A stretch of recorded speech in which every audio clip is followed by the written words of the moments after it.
Assalamualaikum warahmatullahi wabarakatuh. Bismillahirrahmanirrahim. Alhamdulillahirabbil alamin. Assalatu wassalamu ala asrofil anbiya wal mursalin Sayyidina Muhammadin wa ala alihi wa ashabihi ajma'in, amma ba'du. Ayyuhal hadirun wal hadirat rahimakumullah, para asatiz, para guru, jamaah majelis ilmu yang dimuliakan Allah Subhanahu wa taala. Alhamdulillah, pagi ini dengan nikmat sehat walafiat, nikmat iman wal Islam, Allah kumpulkan kita di Masjid Al-Mubarakah dalam rangka kita thalabul ilmi. Mudah-mudahan kumpulnya kita mendatangkan rahmat dan maghfirah dari Allah Subhanahu wa taala. Amin ya rabbal alamin. Yang berikutnya, wal masnunu la ya'udu ilaihi ba'da talabbusi bi ghairihi. Wal masnunu, dan adapun sunnah-sunnahnya sholat. Sunnah sholat ada dua, ya. Yaitu sunnah ab'ad dengan sunnah hayat. Wal masnunu, adapun sunnah-sunnah sholat, la ya'udu ilaihi, tidak boleh orang yang sholat kembali kepada perkara sunnah yang dia tinggalkan ba'da talabbusi, setelah itu orang yang sholat mengerjakan bighairihi, selain daripada perkara sunnah yang ditinggalkan. Contoh begini jamaah, sebelum baca kitabnya biar gampang, biar paham. Umpama nih, kita taruhlah sholat subuh, kita harus kunut. Kita harus kunutkan subuh. Menurut mazhab Imam Syafi'i, kita harus kunut kalau salat subuh. Kelupaan, keburu sujud. Ini bagaimana hukumnya? La ya'udu ilaihi, jangan balik kalau udah keburu sujud. Kalau udah nih letakin jidat di tanah, jangan balik lagi diri. Begitu maksudnya. Kalau kita harusnya kunut subuh, kita kelupaan, ini jidat udah keburu taruh di tempat sujud, di lubin. Bagaimana hukumnya? Jangan balik lagi diri. La ya'udu ilaihi ba'da talabbusi. Jangan kembali melakukan perkara sunnah yang ditinggalkan, yaitu kunut. Ba'da talabbusi, setelah dia melakukan. At-talabbus itu udah mengerjakan. Yaitu apa yang dikerjakan? Bighairihi, dengan pekerjaan sholat yang lainnya. Udah keburu sujud, nggak boleh diri. Kalau dia kerjakan, maka batallah sholatnya. Paham? Kenapa? Diri hukumnya apa? Kembali buat kunut, hukumnya apa kunut? Sunnah. Sedangkan sujud rukun. Masa meninggalkan yang rukun mengejar yang sunnah? Itu nggak boleh di situ, batalnya. Paham? Ya? Atau kayak ini tahiyat awal, lupa kita tahiyat awal, keburu diri, Allahu Akbar, diri udah, berarti kita masuk rakaat berapa? Ketiga. Ingat lagi diri, ingat belum tahiyat awal, duduk lagi, turun, jangan, terusin aja udah. Gimana nih tahiyat awalnya, tinggalin, jangan dibalik. Kalau dia balik duduk, kalau udah keburu diri, maka batal sholatnya. Ini kalau kita sholat sendiri, sholat jadi imam. Bagaimana kalau makmum? Beda lagi urusannya. Itu kalau udah keburu sujud, ninggalin kunut. Udah keburu diri, ninggalin tahiyat awal. Gimana kalau belum sujud? Gimana kalau belum keburu diri? Ya, beda lagi. Jadi banyak permasalahannya. Ya, kita baca kitabnya. Paham ya maksudnya? Ini yang dimaksud dalam kitab, penjelasan begitu. Lakinnahu, akan tetapi bagi orang yang kayak tadi, kunut kelupaan, udah keburu sujud, jangan diri lagi buat kunut, tinggalin aja udah kunutnya. Lakinnahu, akan tetapi sholatnya dianggap sah, tapi disunahkan yasjudu lisahwi, buat sujud sahwi, karena dia telah meninggalkan daripada sunnah ab'ad. Begitu. Sujud sahwi, ya. Jangan tambahin 1 rakaat, enggak perlu nambahin 1 rakaat. Kenapa? Karena dia bukan meninggalkan rukun sholat. Yang ditinggalkan apa? Sunnah ab'ad.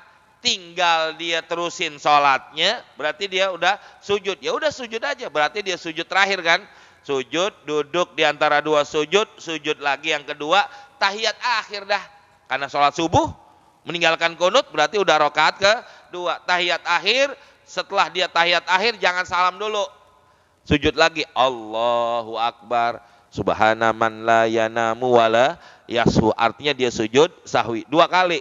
Allahu Akbar duduk, tomak nina, Allahu Akbar. Sujud lagi yang kedua, Subhana man la yanamu wala yashu, baca 3 kali, Allahu Akbar. Duduk tahiyat akhir, duduk tawarruk, nggak usah baca tahiyat lagi, langsung Assalamualaikum warahmatullah, Assalamualaikum warahmatullah. Caranya begitu. Kalau kita sebagai imam atau sholat sendiri kayak begitu caranya. Jelas ya? Kita baca lebih jelas. Wa qad taqaddama, sungguh telah lewat penjelasannya. Anna sholata, sesungguhnya sholat, tashtamilu, yang namanya sholat mengandung, ala arkanin, atas rukun-rukun sholat, wa ab'adin, yaitu sunnah-sunnah ab'ad, wa hayatin, dan juga sunnah-sunnah hayat. Jadi sholat itu mengandung tiga perkara. Rukun sholat, sunnah ab'ad, sunnah hayat. Par arkanu, maka adapun rukun-rukun sholat, mala buddha minha, harus dikerjain, kagak boleh enggak. Kalau yang namanya rukun itu enggak boleh enggak. Kenapa? Karena itu pokok, inti di dalam ibadah sholat. Wala tasihhu sholatu biduniha jami'iha, dan tidaklah sah sholat tanpa mengerjakan rukun-rukun sholat. Makanya harus dihafal tuh Pak, Bu, yang namanya rukun sholat. Ya, ada 7, ada berapa? 17 rukun sholat, atau ada yang mengatakan 13. Kalau yang mengatakan 13, tumakninahnya dihitung 1. Tapi itu harus kita tahu mana rukun. Makanya kita yang sholat harus bisa membedakan mana rukun sholat, mana sunnah abad, mana sunnah hayat. Baru sholatnya kita bisa sempurna begitu.